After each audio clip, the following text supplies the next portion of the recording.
Fala galera do mundo das lutas, eu sou o Coutinho, você está no canal Encarada. Se você ainda não conhece o canal Encarada e não recebe os nossos vídeos com informação e bom humor sobre o mundo das lutas, é só clicar no botão vermelho aqui embaixo e ativar o sininho de notificação para receber os nossos vídeos assim que eles subirem aqui no YouTube. E o vídeo de hoje é para falar do UFC 231, porque neste sábado, direto de Toronto, no Canadá, o evento conta com 2 disputas de cinturão e 6 brasileiros em ação. Nós teremos, enfim, se nada der errado até lá, o retorno de Max Holloway, campeão da categoria dos penas. Ele vai defender o cinturão da divisão contra o desafiante Brian Ortega. E para começar, a gente fala, é claro, dessa luta, essa luta mais importante do UFC 231, porque está cercada aí de grande expectativa para o retorno do Max Holloway. O mais bizarro da temporada do Max Holloway é que a última luta dele foi em dezembro do ano passado contra o José Aldo. Então nessa temporada ele já teve 3 lutas marcadas e as 3 vezes que ele teve luta marcada, ele teve que sair da luta nas vésperas. Ele teve escalado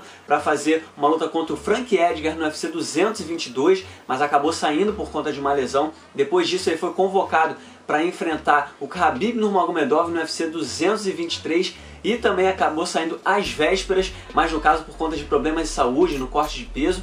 E ele também esteve escalado para enfrentar aí sim o Brian Ortega no UFC 226 em julho, mas acabou saindo da luta nas vésperas por conta de um veto médico devido a uma possível concussão que ele teve nos treinos antes desse confronto contra o Brian Ortega. Então, se mais nada acontecer, se Deus quiser, nada vai acontecer, vai dar tudo certo.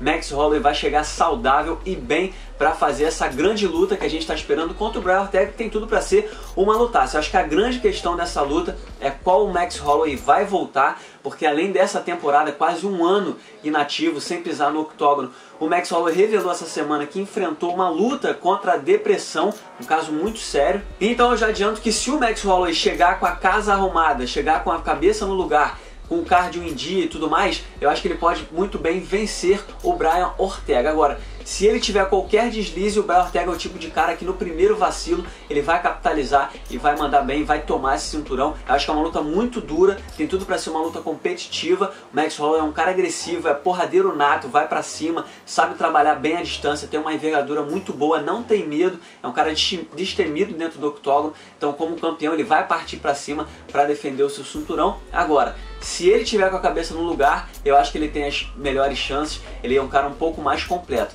Se essa coisa da depressão for algo que tirou um pouco o foco dele, se ele chegar minimamente desfocado nessa luta contra o Brian Ortega, a casa pode cair, porque o Ortega também é um lutadoraço. Por um lado, o Max Holloway tem 12 vitórias consecutivas, sendo que as últimas 2 vitórias do Max Holloway dentro do octógono mais famoso do mundo foram contra o José Aldo. Ele nocauteou o José Aldo por 2 vezes. E do outro lado, a gente tem o Brian Ortega, que tem um cartel aí de 14 vitórias em 15 lutas, apenas uma luta ele não venceu. Na verdade ele venceu, foi a estreia dele no UFC, mas pouca gente lembra. O Brian Ortega já caiu no exame antidoping por uso de esteroides de anabolizante quando ele enfrentou na estreia no UFC o Mike De La Torre. Ele finalizou no primeiro round, mas o resultado foi revertido para um no contest, ou sem resultado, por conta desse doping. E depois disso ele emplacou 6 vitórias consecutivas, batendo nomes aí como Cub Swanson, Renato Moicano, Clay Guida, Thiaguinho Tavares e vários outros. Sendo que a última vitória do Brian Ortega, que inclusive garantiu ao americano essa chance pelo cinturão contra o havaiano Max Holloway,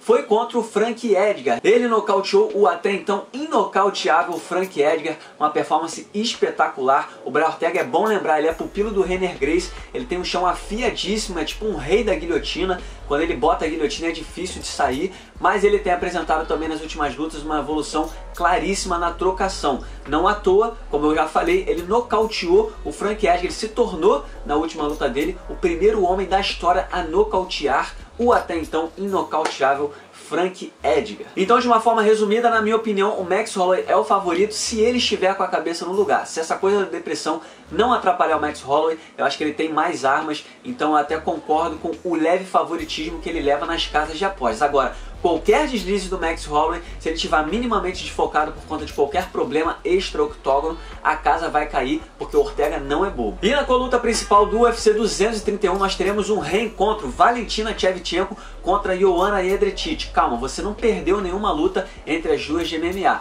O que acontece é que as duas já se enfrentaram por 3 vezes no Muay Thai, e nas 3 vezes que elas se enfrentaram, a Valentina Shevchenko saiu como vencedora. Então essa será a primeira vez que elas vão lutar no MMA, mas elas já se enfrentaram antes no Muay Thai. A Valentina Shevchenko é uma lutadora maior, né? Vale lembrar que ela era uma lutadora top da categoria peso galo feminino. Ela nunca perdeu no UFC. Ela tem vitórias contra nomes como Holly Holm e Juliana Penha. As únicas 2 derrotas da Valentina no UFC foram exatamente contra a campeã Amanda Nunes.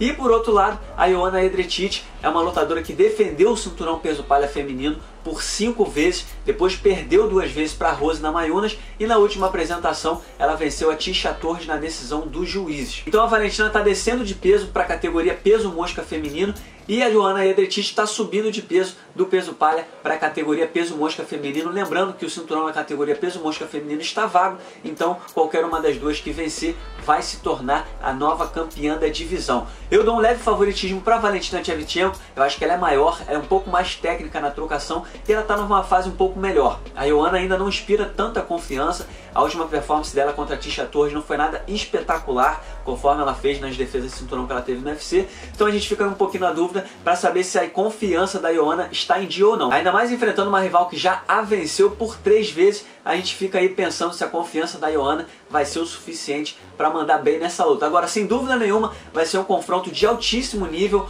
muito técnico, e eu acho que essa luta vai perdurar todos os 5 rounds previstos. E só para finalizar esse vídeo, eu lembro que nós teremos 6 brasileiros em ação. Nós teremos aí Claudinha Gadelha fazendo seu retorno ao UFC contra a Nina Ansaroff, que também está buscando o topo da categoria peso palha feminino. Nós teremos também o Thiago Marreta, que vai enfrentar o Jimmy Manuwa. Eles deveriam ter se enfrentado no UFC São Paulo, mas o Manuwa acabou se machucando na semana da luta. O Thiago Marreta acabou vencendo o Eric Enders, mas essa luta agora, enfim, vai acontecer pela categoria dos meio pesados. Segunda luta do Marreta na categoria dos meio pesados. A gente vai ter também o Alex Cowboy enfrentando o Gunnar Nelson. Boa oportunidade para o Cowboy subir um pouco mais na categoria dos meio médios. A gente vai ter também o Gilbert Durinho contra o Olivier Albi Mercier. Acho um casamento interessante pro Durinho, pode dar bom. E a gente também vai ter as apresentações do Diego Lima e do Carlos Diego Ferreira, fechando aí o esquadrão brasileiro que vai entrar no octógono do UFC 231. Mas é claro, eu quero contar com a opinião de vocês. Qual o palpite de vocês para as lutas do UFC 231? Qual a luta que te deixa mais ansioso? Comenta aí.